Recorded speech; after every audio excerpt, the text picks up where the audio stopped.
So I think in times like this, it's very easy to get caught up and carried away by the details of the human story. And it's understandable because it's so convincing. The ancient spiritual teachers, though, would remind us that why get caught up in that which is transient, that which is always arising and passing away. And I like the English expression, it's a good reminder that this too shall pass.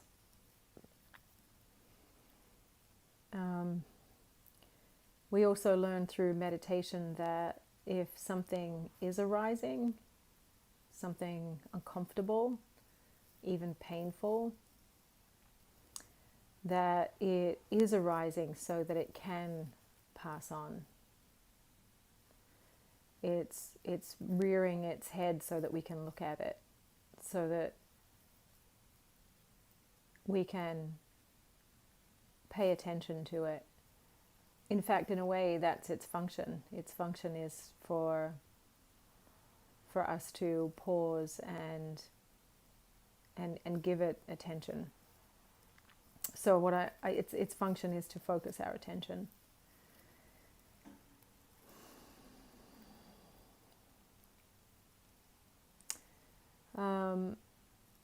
So I think it might be helpful to just remind you that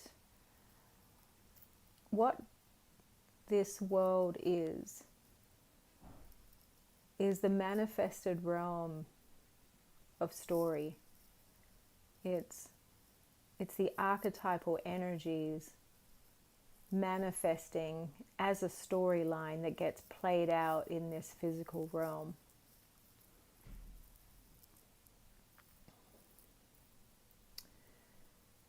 So that means that every person, every character is playing their perfect part. In fact, the story couldn't be the story without everyone playing their perfect part. And I think the easiest and best analogy is that of a play or a movie. So in the play, it's only interesting to us if it has conflict and adversity. I'm sure you have experienced adversity in your own life, and if you were to pause and take a look at it, you might find that without that adversity you couldn't actually be who you are, and that adversity actually encourages, is an opportunity for a certain resilience or a certain growth. So the antagonist plays their perfect part. And if we were watching a play, watching a movie, we don't forget that the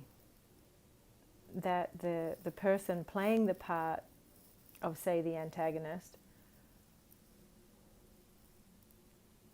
isn't the part, right? We don't, the next time we see the actor in a commercial or at an awards show or something, we're not thinking they're bad and evil, even if they had played a bad, evil character in the movie or the play.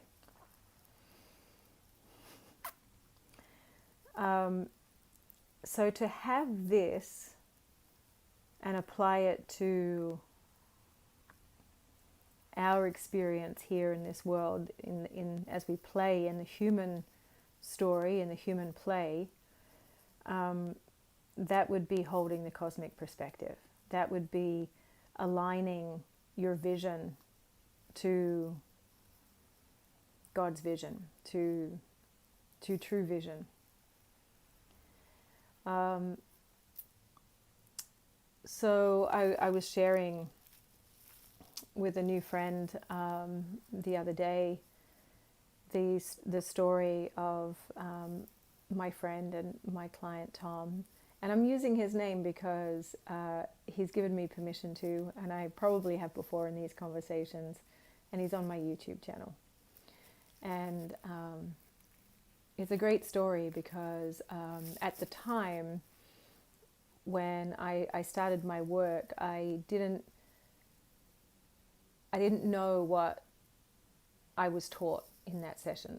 What I mean is that I had thought that part of our experience here in this realm as these, magnificent spiritual beings inhabiting these physical bodies and playing these funny, quirky, interesting parts, that part of it was, or the underlying goal, I guess, was to evolve,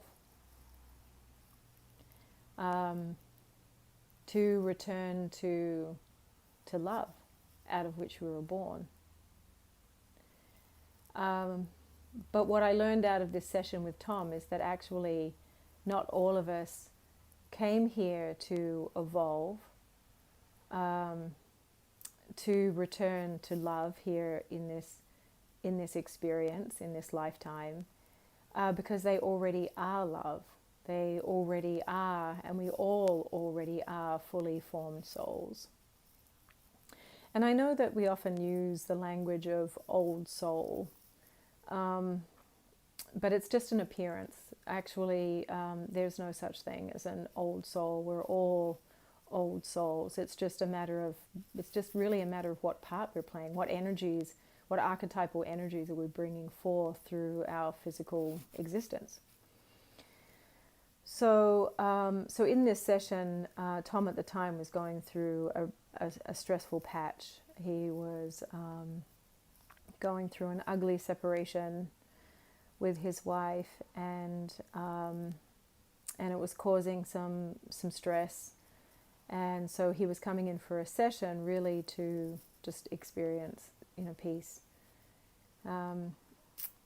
Tom is what's called a somnambulist, and a somnambulist is someone who naturally goes very deep into trance and generally doesn't remember the details of the session. They might have impressions or lingering memories, I guess, but it's not complete. It's not clear. And so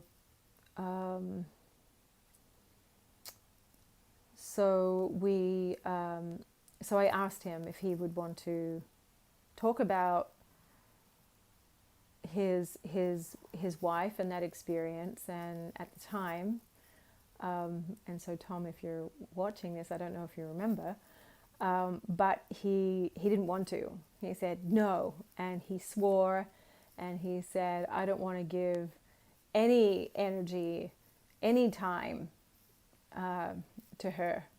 And I'm paraphrasing.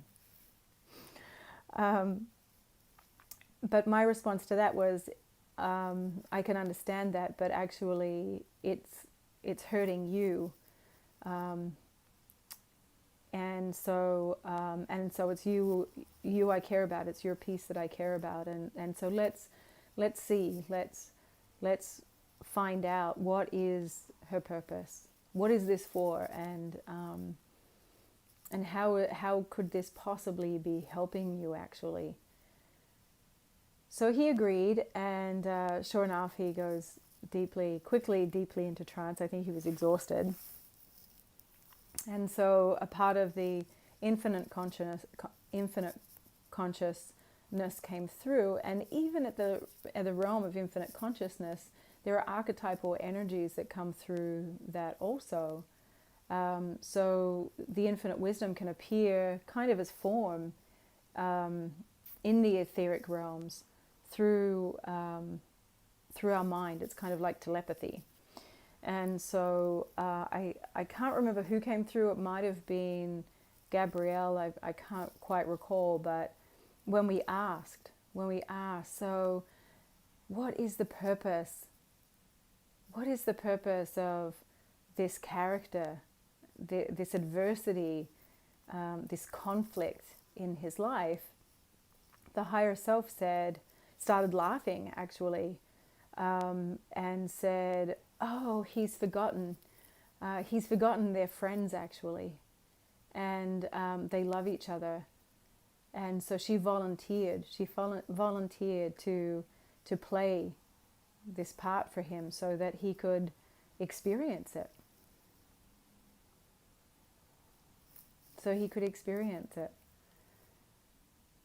And so through the experience of adversity, we get to feel what it feels like when we judge, when we attack, when we have forgotten that they're playing their perfect part. So the perfect part is really creating the opportunity for us to be what we truly are, which is the unconditional love from whence we came. And that's why it's so painful. It's so painful for us when we judge and attack. Because in that moment we just disconnect from our true nature. So it's easy for the ego to do that. It's easy, and it's kind of delicious from the ego's point of view. But the ego is vested in this inherent belief of separation. So it delights when you do follow its untrue thoughts and its untrue stories. So if your greatest antagonist, whether it's in your personal life or in your community life or in the greater world life, is antagonizing to you, how could it be that they're playing their perfect part for you, actually? How could that be that they're being that for you to give an opportunity for you to actually be yourself? And for you to realize and feel what it feels like, how painful it is when you forget who you are and choose your fear-based egoic thoughts over the truth.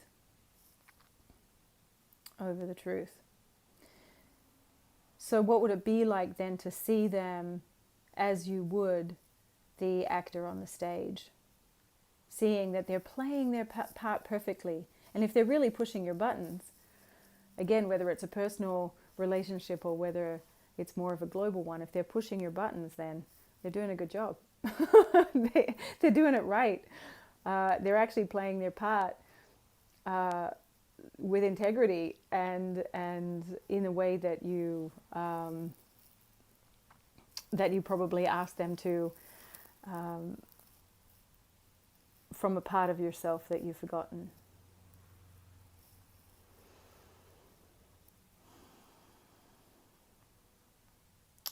So somehow this is all working for us, giving us opportunities for us to be ourselves, to come home to what's true, to what's true now. What's true now, not in an imagined future, not in the past that's over, that only exists as images and pictures and thoughts, sometimes sounds in your mind. You know, even those images and those pictures and those sounds that you might be experiencing as a memory pertaining to the past or as an imagined future are still existing now in your mind. They're still happening now. So what's actually happening now? And if we truly, deeply, intently use our powers of focus to pay attention to the now, we'll find that what's here is this incredible, abundant, natural, unconditional loving support. And that credible, abundant, unconditional, natural, loving support we experience directly through the earth, through nature, which supports and sustains this life. So what your body is an effect. It's an effect of the earth. That your physical body can't exist without her. And so she provides us, we've talked about this in the other conversations, she provides us with the medicines, right? So when we seek, so let's talk just briefly about the overlay. So the earth is following an incredible intelligence, an incredible wisdom that it would behoove us to get to know, but we don't. You know, naturalists do, the indigenous people do, but modern culture has gotten further and further away from the natural laws. And so as a result of that, there's, that's really how far away we have come from our nature, and our relationship with the natural world is directly proportional to the mess that we're finding ourselves in this human story, in this human play. So the natural laws are really more true laws than the man-made laws that have been created to control the human story or to give some kind of order through the story. And so those human laws are really just born out of the egoic state and out of a state of disconnection, fundamental disconnection. So the laws of the overlay are the human laws, the man-made laws, and the man-made systems, and then the man-made infrastructure. It's all an effect of human mind and human intent and human doing, which again comes from an inherent place of disconnection from nature. So what's more useful for us, what are greater, more important laws for us to pay attention to and to get to know are the natural laws. The laws of nature, the seasons, the animals,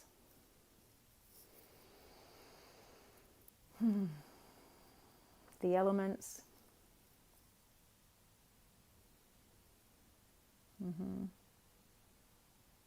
And this wisdom comes through the Eastern healing arts. But what I really want to get to is that then there are even more truer laws than that. The truer laws come from the wisdom, the power, the force, the unconditional love that created this natural world in the first place. And these laws are the true laws. And these laws are God's laws. So I guess why I'm bringing this up is because this is an opportunity for you to check in and make a decision about which laws do you want to align yourself to through your own intent, through your own will, through your own energy field and energy body. What's important to you? This is an opportunity to really pause and ask yourself what's important to me. Because right now, the archetypal energies that really rule the human story at this time, it's the human story, are the archetypes of the conqueror, the colonist, the imperialist. And that archetype has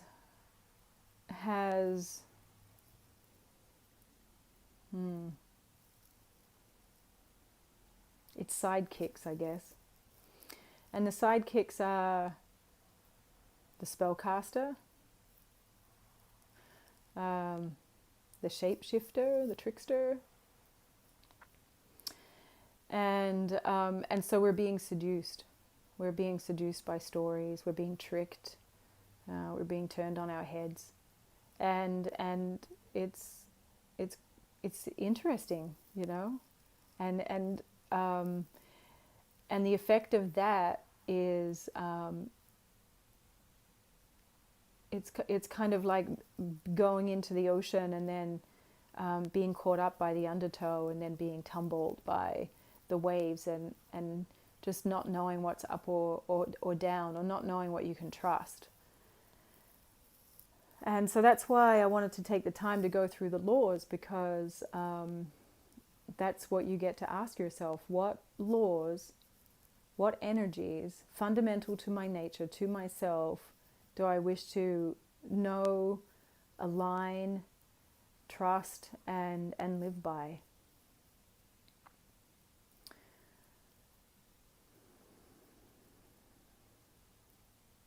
So, so I found myself in a conversation with a friend of a friend, on social media, and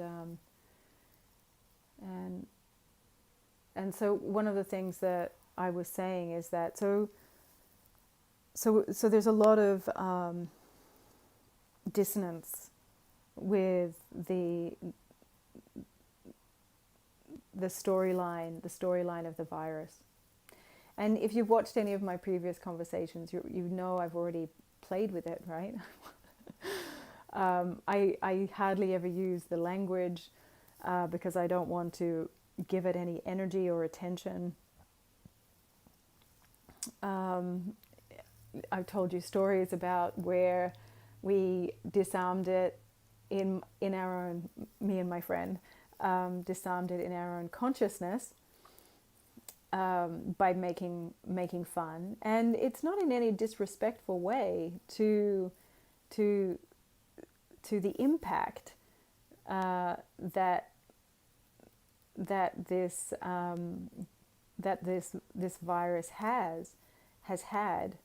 I'm not downplaying it. It's just simply that there is another perspective, and there is power in not giving it more energy than it needs, because there's something that I cannot unknow in my journey as the reluctant mystic, and that is that true healing is in the forgetting.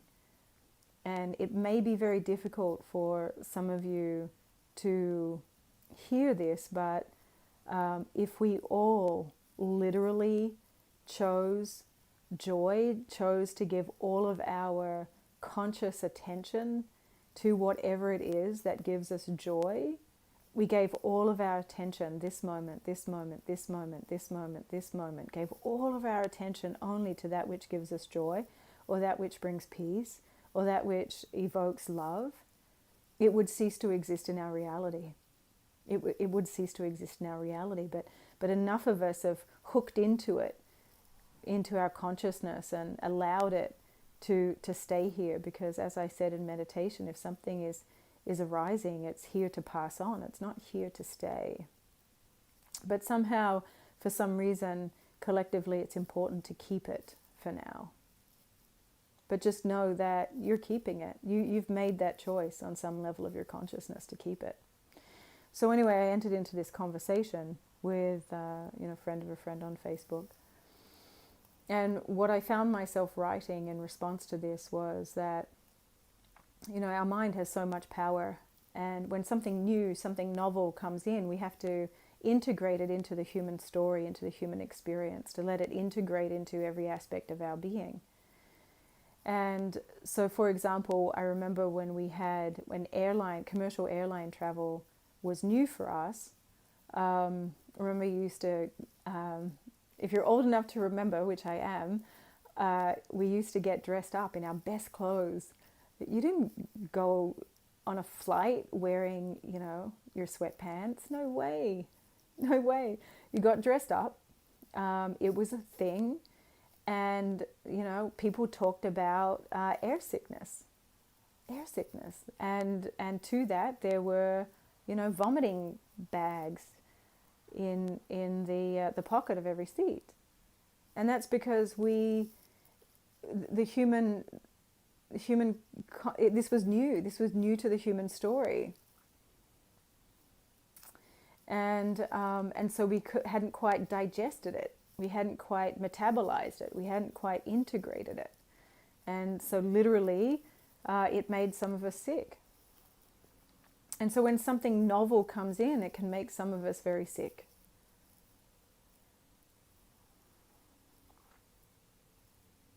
But it doesn't have to. It doesn't have to. And so there's so many ways that we can take our power back. And I do want to say that just within the context of this human story that's being that the spellcaster is feeding us right now. So it's a bit of a, let's see, how I get, sometimes I just see images in my mind and I have to translate it into English. So we're being hoodwinked.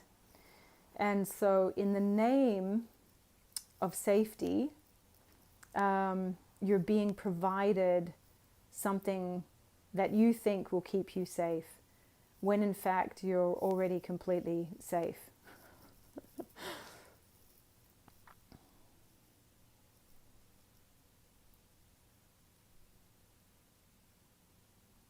It would be like, yeah, I don't know, somehow you're completely safe and you have this feeling that you need to be rescued.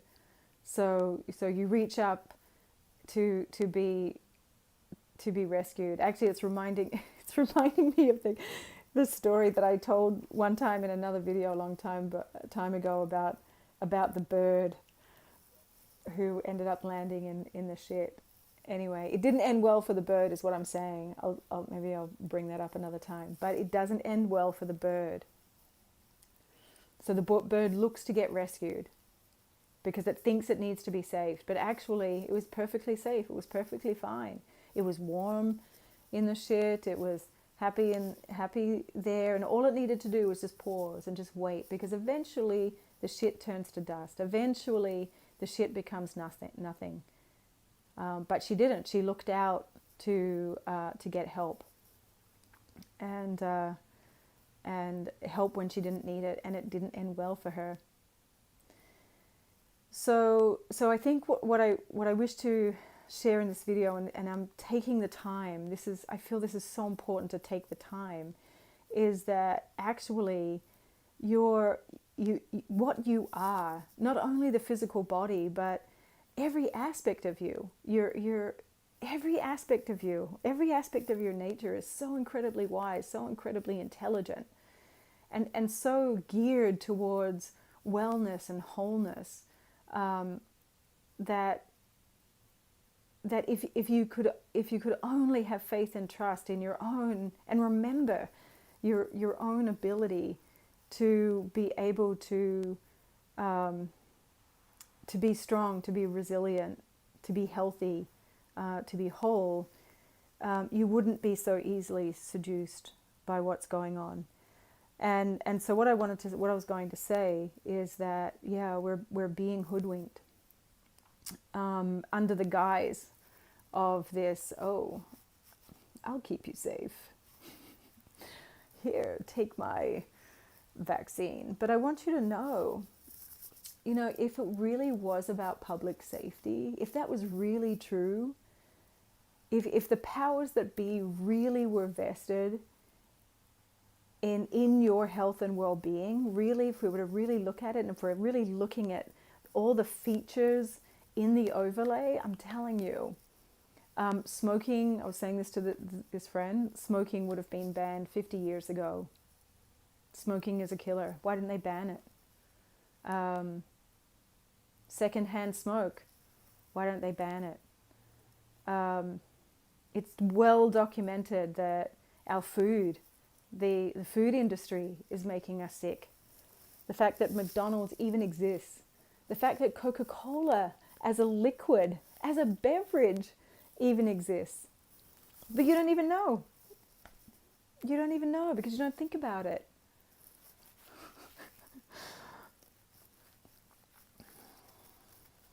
But do you think eating McDonald's and smoking a cigarette and drinking Coke is contributing to your body's vitality? Yeah.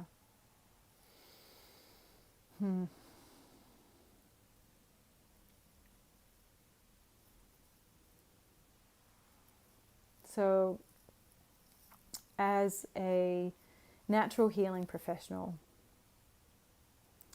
there are other ways to befriend your body's inherent intelligence,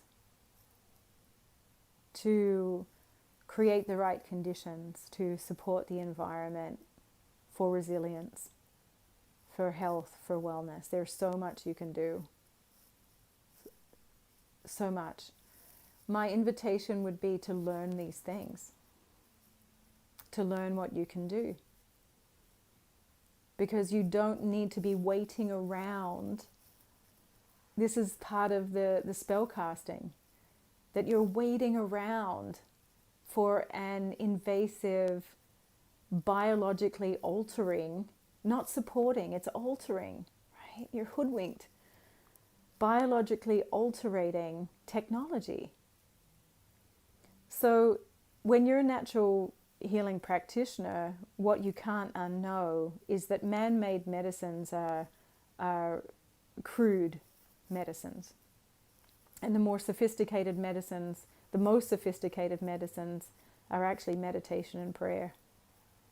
And so I have direct experience of that meditation and prayer are powerful, powerful medicines, the most powerful of medicines, because there you're working with the subtle energy fields. You're working with the pre-manifested state. And at the pre-manifested state, where are their problems? Because it precedes the storyline. So if you want to heal the storyline, you need to connect with and vibrate to become a vibrational match to the pre-manifested, which is possible in meditation.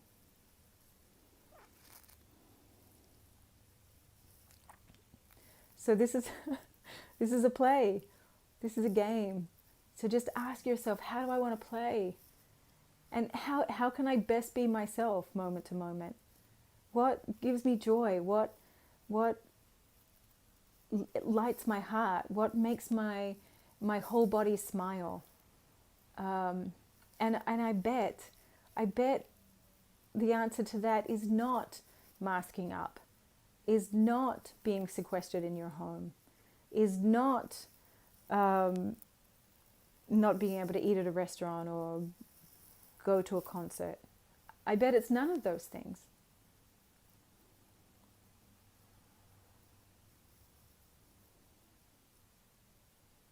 So your job is to really get to know thyself. What are my true, real values? What are they? Which laws do I want to align myself with? God's laws? The laws of nature? The laws of this planet? Or the laws of this man-made overlay? I hope you can feel it. And if you can't, that's okay too. But again, we're just going to remember that even if it's tricky, even if it's confusing, hard to really, really grasp at this time, just know that everything's happening exactly as it should be, exactly on time, and everyone is exactly where they should be. And everything that happens and everyone who's playing their perfect part it's happening that way, and they're being that way just to communicate truth to us, so that we can remember who we are, what this is, the truth of it, which isn't stressful. It's peace, because peace never leaves. It's always here. It's just a thought away.